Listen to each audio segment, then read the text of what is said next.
I think the hardest thing for me is when I was in there, it just felt so long, so long. The days are long. I actually did go to the early pregnancy unit with Colby and with Renley, and obviously I went there with the twins as well. So that part of the hospital is such a massive memory as well. Yeah. Like to just go through those doors, and obviously with Colby it was so successful. So I think when I went with the twins, which is in between Colby and Dottie, I was so hopeful. And I just, again, I don't think it's talked about enough, is that, you know, baby hospitals it's a whole process. Like the Princess Anne, I find I've had a love-hate relationship with it over the years, because it was the hospital I was diagnosed at that I would never have my own babies. And I sat on a ward receiving the most horrendous news that I was never going to have my own children. And I had to sit there and take the news amongst pregnant women. Like it was a lot. And then the next time I went back, I was then pregnant with Colby. And then I had to go back, and I was so hopeful that I was going to the early pregnancy unit to see the baby for the first time.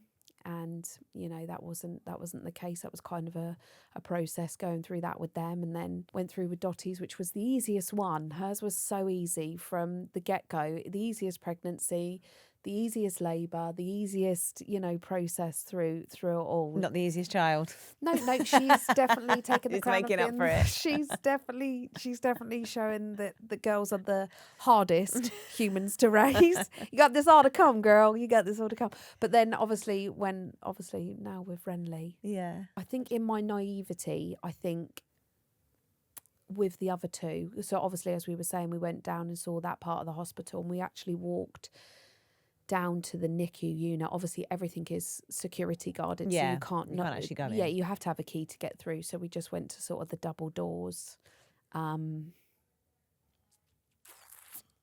unexpectedly in there, you ended up recognising the room that Renley first went into. Nursery 1 is where they go. First of all, the premature basically put in babies. stages. You basically work your way through every nursery.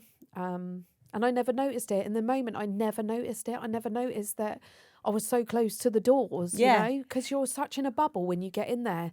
I didn't notice how close his bed was to the door. You didn't even know that was a route in. And you could see it right down the hallway right there. And I think it's hard. There's another baby there. There's another mum going through that. Yeah, and we saw a midwife literally attending to a baby.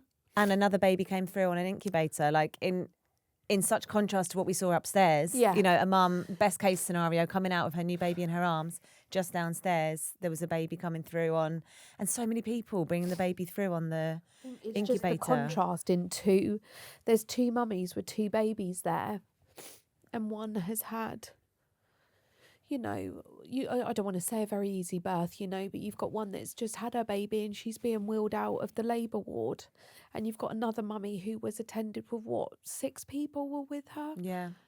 And then she's got, the baby was in the incubator. There's a lot of tanks and the baby's covered. You can't see the baby. Obviously, that's discretion of us to respect the child and the mum, you know. And I know you had questions as to, like, has she just had her? But for me, when Renley had to have like a check over and stuff, they had to just transport him because it's not obviously done on the ward. But whether, I don't know if she's just had them. Obviously, Renley had to be wheeled down to the NICU when I gave birth to him. So that process I didn't see because I was obviously on the bed and I was obviously bleeding quite badly.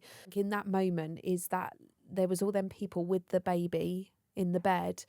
And the mum, I'm assuming it's the mum because we could hear her saying that she needed to express. Yeah. But obviously when I had Renley, Chris and Roxanne walked down with him. So you weren't part of that process? No, I wasn't part of that process. The first process from the room down to the NICU ward. But it probably would have looked like something similar for Renley. Yeah. Like that's, you know, that's like me. I felt like I'm having an out of body experience. I'm watching... watching someone else with their baby, but I didn't process that. I didn't get to do that bit. Yeah, that was sad to see. And we're just talking about like how many babies have been in that situation since and have been in that room and in those cots and in those incubators and tended to by those midwives. A year on, you just think how many mums and dads and babies have been through the same process. I think the hardest thing for me is when I was in there, it just felt so long, so long. The days are long. You don't even know what time of the day it is. You don't know whether you're coming or going. You don't, just 1 minute is light and then the next minute is dark. It doesn't feel like there's ever a start or an end to the day. It just feels like you're rolling. And I think because the ward is so dark, you could be in there hours and hours and hours and come out, go in when it's light and come out when it's dark, but you've lost 2 days while you're in there. Yeah. And like I said to you were saying, you know, can you make friends in the ward? And the midwives literally become the doctors become your instant friend. The sisters you never knew you needed in that moment. They just scoop you up and you just feel like you're the only person in the world in there, and everybody is at the side of your baby, you know, and you just become so consumed in the moving of everybody. And I guess I don't think I made any friends down on the ward because it's terrifying. The noise is loud. The noise is really, really loud. The machines.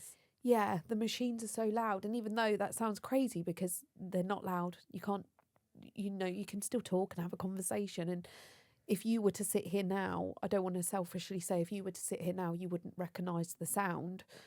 Do you know what I mean? You might be like, oh, there's a buzz.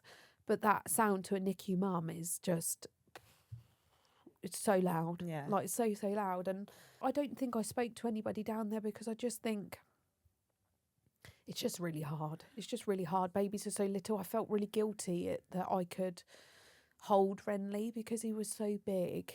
Because he wasn't as premature as some of the other babies. No, so he was for just under 5 weeks. So he was just over 4 weeks. So I always say 4 weeks, but he was not quite 5 weeks early. But he was a big lad for a NICU baby. You know, I guess again in my naivety, you just assume that that's only where premature babies go. But you know, he was a big lad. I felt bad, you know, him in his incubator, and he had all his wires and everything, and he was big and. I felt bad to other mums whose babies weren't as well. Yeah. Yeah, I don't really know how to word it. Is that I felt I didn't want to hold him because I felt awful for the mums next to me whose babies were tiny. Really, really tiny. Yeah, really, really tiny. And I commend the mums that go through that and have to sit and watch mums hold their babies. You know, that's hard. Yeah. It's really, really hard.